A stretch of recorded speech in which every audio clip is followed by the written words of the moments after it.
purchased a Toyota Prius recently, and I have had a little issue, which means the car it's not going into drive because this switch is broken. Now it's not completely broken. It's just a little bit broken, which I know sounds a bit weird, but this is the fact. Now I studied electronics way back in the early 90s, mid 90s, and I have a little bit of understanding.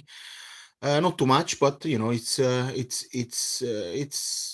gave me a good education, and it's pretty straightforward to me to work out that since this switch has only one wire going into, as you can see. By the way, this is the only video I found on YouTube about this switch. So this video will be extremely precious for people who have the same problem. So I would not mind a little appreciation. Hit the button there and contribute something to my life. Any little amount would count. Now we have two issues here. First of all, we don't know if this switch is operating when it's pressed or it's operating when it's open. Now I didn't have my measure tool when I had this issue in the car, so I couldn't measure the switch. So I believe that when the switch is pushed, this is pulled to the ground. Since it only has one wire going in and a metal screw going into here all the way through to this copper, there is no other way, in my opinion, as an old electronics engineer, this switch either pulls to the ground or interrupt from the ground. Now both possibilities are both things are possible, but as I said, I couldn't measure it because I misplaced my measure tool. But now I have my measure tool, so now we're gonna see what's happening. In my opinion, when I release this button, when I push this button, it needs to be contact. It needs to beep. This measurement needs to beep, and when I release, the beeping needs to stop. But it could be the other way around. You never know. You never know. Everything is possible, right? But we're gonna find out in no time. I really doubt there is some electronics inside this switch, but quite weird things happened. Right, so the meter is beeping, so we are good. So now, right now, if I put that onto minus, now hang on. Oh, wow. That's weird. Because this is the minus. Maybe the screw is, maybe the screw is not that, long. So because if the screw would hit this bit, then that's not possible because that's where the connector is. Okay, so it's not going all the way through, but you can see there is also a little copper thing here. So that should make enough contact. So let's see what's happening. You put that in. Now that would be weird. Maybe this is like a, right. So it should not beep now. It doesn't. It does obviously. Oh. It does beep. Now that is pretty crazy. That is pretty crazy. So this and when I press it, then it shouldn't beep. Then it's the other way around. Hang on. Quite difficult to put that in there. But I must make sure I don't touch this. This is silly.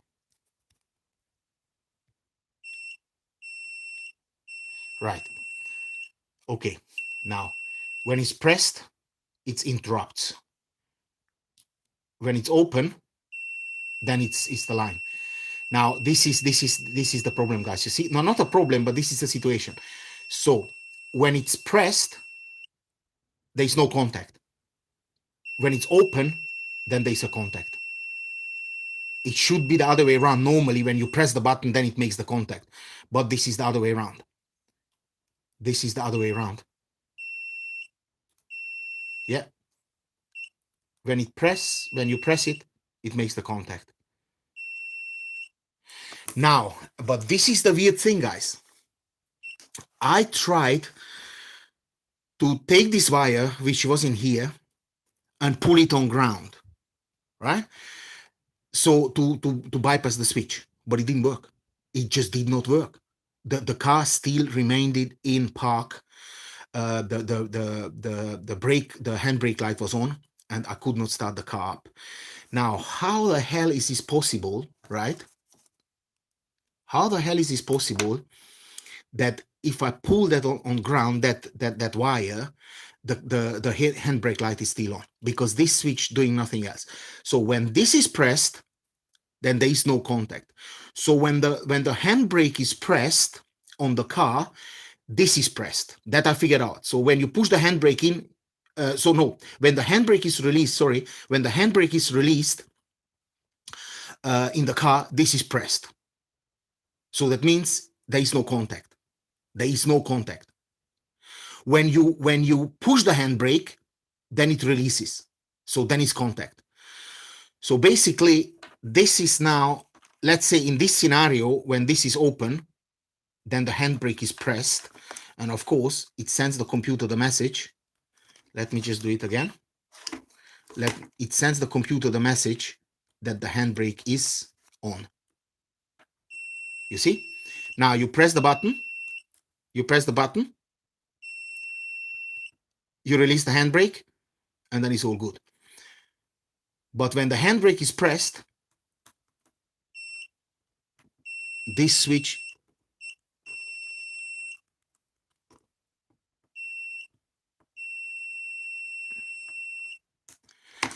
is open. That is, yeah, that is absolutely crazy.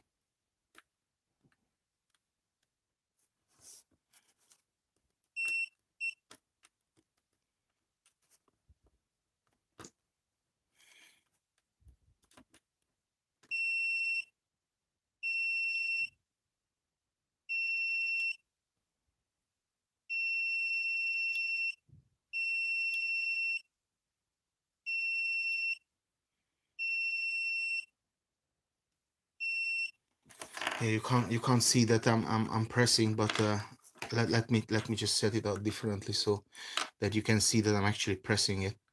Let me not cover up with my hand. Just want to make sure, because this is a very odd scenario.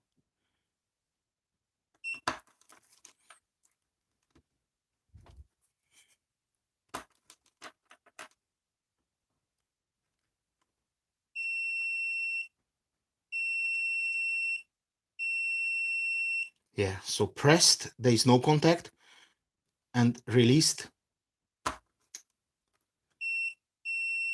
there is contact.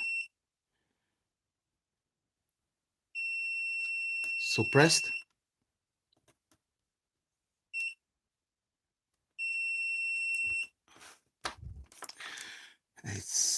it's not a good design, I'm telling you. This is a rubbish design. This is a rubbish design. But anyway, let's come to the funny bit. Yeah, that switch, that piece of dangly-do, because it's worthless. It's a stupid switch, cheaply made, 42 pounds. From Toyota, obviously the original dealer, and this is the part number. So maybe you can get it somewhere online with this information. You can get it possibly much cheaper, but there is no information on the internet, which gave me this let me just put it that way, so my personal data is not all over the internet, but I'm here to help you. So I'm pretty sure this is the part number, and with this part number, it's possible you can find it cheaper. But I'm absolutely disgusted by the price and by the situation here, because when I pulled that to ground, it really should have, yeah, it really should have released. It should have released that brake, that thing, but it didn't.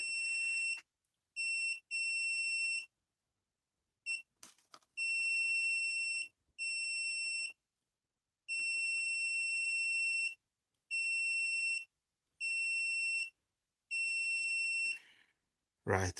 So when it's released, this is now when the handbrake is pressed. When the handbrake is pressed, this is the situation. it's pulled on ground. When when the handbrake is released, it pushes in and interrupts it. So, but again, it did not work. When I took this wire, which was in here, and I pulled it to ground in the car on a piece of metal, it did not switch off. It did not switch off the handbrake light. So I had no option but just to purchase this switch. But now the good fun would be, which I'm going to also film, this is just a preview, that we go outside a car and we try to take a picture of which kind of screw this is, because I think if I can screw that screw, take it out, I could possibly fix the car.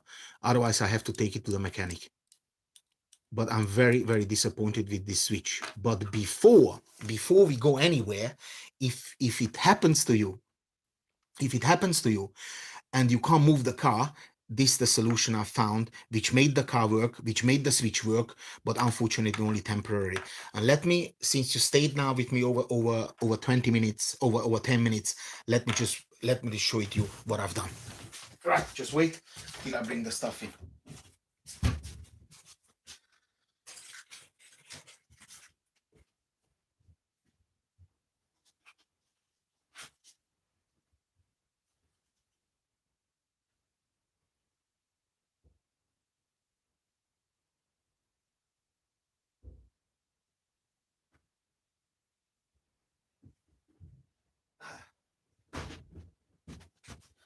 Now, guys, if this happens to you,